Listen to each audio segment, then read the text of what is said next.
다양한 분야의 이슈를 과학 기자의 시각으로 들여다보는 사이언스 취재파의 시간입니다. 네, 오늘은 최소라 기자와 함께합니다. 어서 오세요. 안녕하세요.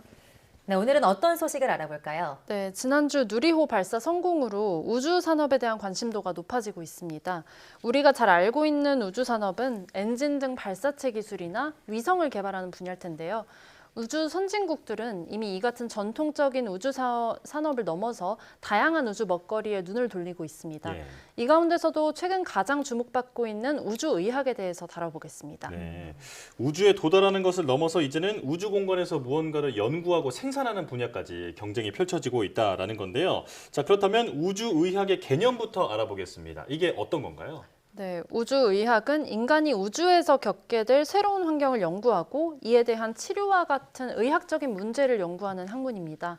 우주 공간에서는 중력이 약하기 때문에 인체의 심장 순환 기능이 약화되거나 근력이 저하되고 또 뼈가 약해질 수도 있습니다. 네. 또 인체 세포가 강한 자외선이나 우주 방사선에 노출될 수 있고요. 또 우주선 속에서 급격하게 가속하거나 감속하는 상황에 처할 수도 있습니다. 이런 특수 환경에 노출된 인체가 지구에서와는 전혀 다르게 작동할 수 있거든요. 때문에 인간이 우주로 진출할 때 우주에서 안전하게 활동할 수 있도록 대책을 연구해서 우주 개발을 실현해 나가는 겁니다. 네, 사실 이렇게만 들으면 이 우주의학은 우주인에게만 해당되는 것 같은데 대부분 사람들에게는 다소 좀 동떨어진 이야기로 들립니다. 네, 충분히 그렇게 들릴 수 있습니다. 아직은 전 세계적으로 우주인이 몇 명 안 되고 또 우리나라는 유인 우주선을 쏜 경험도 없기 때문에 그렇게 생각하실 수 있는데요. 네. 전문가들은 우주의학에서 연구되는 것들이 지상에 있는 인류에게도 큰 도움을 줄 것으로 보고 있습니다. 예컨대 내비게이션 기술이나 연료전지 기술, 또 불에 강한 내화성 섬유 기술 등이 우주 개발을 통해서 나왔거든요. 네. 심지어 화상회의 기술이나 라식 수술에 들어가는 레이저 기술, 또 병원에서 찍는 CT와 MRI 기술도 이런 우주 개발에서 파생됐습니다. 전문가들은 이처럼 우주의학 또한 활발하게 연구되면 지상에 있는 인류에게도 눈부신 기술 발전을 가져다 줄 것으로 보고 있습니다. 네. 라식 수술에 쓰이는 레이저나 또 화상회의 기술까지 모두 우주 개발 과정에서 나왔다니까 신기한데요. 자, 그렇다면 지금 우주의학 분야에서는 어떤 분야가 연구되고 있나요? 네, 대표적인 우주의학 기업 중 하나가 미국의 테크샷인데요. 네. 테크샷은 최근에 미국 나사와 함께 국제 우주정거장에서 3D 프린터를 이용해서 심장 근육을 만드는 데 성공했습니다. 예. 3D 프린터로 조직을 만드는 기술은 지상에서도 연구가 활발한 기술인데요. 프린터에 세포로 만든 잉크를 넣어서 세포를 인쇄해서 층층이 쌓고 또 이걸 배양해서 장기 조직으로 만들어내는 기술로서 또 우리도 수차례 뉴스에서 전해드렸죠. 네. 그렇죠. 그런데 이 기술을 지상에서 진행하면 강한 중력 때문에 세포들이 바닥에 붙어서 납작하게 퍼져버립니다. 이 때문에 상하 좌우 이런 입체적으로 자라나는 게 힘들어서 이 세포가 조직으로까지 만들어지는데 애를 먹고 있습니다. 네, 반면에 우주정거장은 지구 상공 400km를 빠른 속도로 돌고 있어서 내부가 무중력 상태에 가깝거든요. 예. 네. 이 때문에 3D 프린터로 심장세포를 층층이 쌓아놓으면 입체적으로 잘 배양될 것으로 예상이 됐습니다.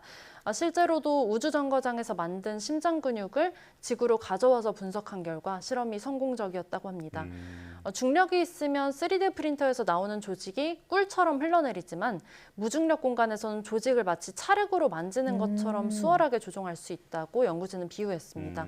연구진은 앞으로 10년 안에 실제 인간을 이식할 수 있을 정도의 심장 조직을 만드는 것이 목표라고 밝혔습니다. 그렇군요. 네, 3D 프린터에 세포를 넣어서 만드는 걸 또 꿀과 찰흙에 비유하니까 확 와닿는 것 같습니다. 그런데 테크샷 말고도 다국적 제약사들도 우주의학에 많이 진출해 있다고요? 네, 그렇습니다. 머크사는 면역 항암제 키투르다를 우주정거장에서 제조하는 실험에 성공했습니다. 예. 무중력 상태에서는 약물을 제조하는 과정에서 생기는 덩어리들이 바닥으로 가라앉는 등 이런 한 곳으로 몰리지 않거든요. 이 때문에 더 균질한 약물을 만들 수 있고요. 또 결과적으로 약물의 순도도 더 높아진다고 합니다. 네. 전문가들은 순도가 더 높은 약물은 인체에도 효과가 더 높을 것으로 보고 있습니다. 코로나19 백신으로 유명한 아스트라제네카도요. 2019년부터 우주 공간에서 신약 개발 연구를 하고 있습니다. 나노 입자와 무중력 상태를 이용한 새로운 약물 전달 기법과 약물 전달 물질을 개발하고 있습니다. 예. 이 밖에 일라일릴리와 사노피 등 수많은 회사가 우주 정거장에서의 실험에 진입했습니다. 우주의학 실험을 진행 중인 기업을 보면요. 나라별로는 미국이 60% 정도를 차지하고 있고요. 다음으로 이스라엘, 프랑스, 영국, 네덜란드, 이탈리아, 스위스 등이 있는데요. 이들 나라가 우주의학이 발달한 건 우주 정거장에 접근할 수 있는 기술과 권리를 가지고 있어서 우주의학 기술을 아주 빠르게 준비하고 기술 발전을 해나갔기 때문으로 보이는데요. 업계에서는 중국과 러시아와 같은 우주 강국도 머지않아서 큰 도약을 할 것으로 보고 있습니다. 예. 전문가에게 같이 들어보겠습니다. 중국은 그 독자적인 그 우주정거장 텐궁이죠. 텐궁이 그 마련이 되는 순간 그 제약 그리고 우주학 관련한 부분에 아주 많은 활동들이 일어날 것으로 생각을 하고 후속으로 그 인도, 그다음에 이제 러시아도 지금 우주정거장을 준비를 하고 있죠. 그들 또한 우주정거장이 준비되면은 이런 우주의학, 의생명 부분 쪽으로 많은 투자를 하고 연구를 진행할 것으로 생각을 하고 있습니다. 네, 한편 이스라엘의 경우는 우주 정거장에 가지 않고도 무중력 환경에서 우주 의학 실험을 할 수 있는 기술을 준비 중입니다. 큐브 위성을 활용한 건데요. 큐브 위성 속에 의학 실험 장비를 갖춰놓고 위성을 발사한 후에 원격으로 조종해서 실험하는 방식입니다. 네. 큐브 위성을 띄워서 약물 제조 과정에서 생기는 단백질 결정을 억제하는 방법을 시도할 것으로 보입니다. 이처럼 우주 발사체 기술을 어느 정도 갖춘 나라들은 다양한 방식으로 우주의학에 뛰어들고 있습니다. 전문가들은 앞으로 20년 안에는 우주에 물체를 발사할 때 드는 비용이 지금의 10분의 1 이하로 줄어들 것으로 보고 있는데요. 네. 때문에 앞으로 우주의학이 더욱더 활발해질 것으로 보입니다. 그렇군요. 이름만 대면 다 알만한 이 제약사와 그리고 우주 강국이 전부 다 진출해 있다라고 보면 될 것 같은데요. 자, 그렇다면 중요한 게 우리나라는 우주의학 분야에서 지금 어느 정도 위치에 와 있는지 그게 궁금합니다. 네. 올해 초에 보건복지부와 질병관리청이 우주의학 연구 플랫폼 구축 사업을 제안했습니다. 네. 2023년부터 2027년까지 5년간 456억 원을 투입해서 우주의학 연구 생태계를 구축하는 내용입니다. 이미 우리나라의 바이오와 의학 기술이 앞서 있고 또 인재들도 확보되어 있는 만큼 우주의학으로 진출해서 선진국과의 기술 격차를 극복하고 또 경쟁력까지 높이겠다는 겁니다. 네.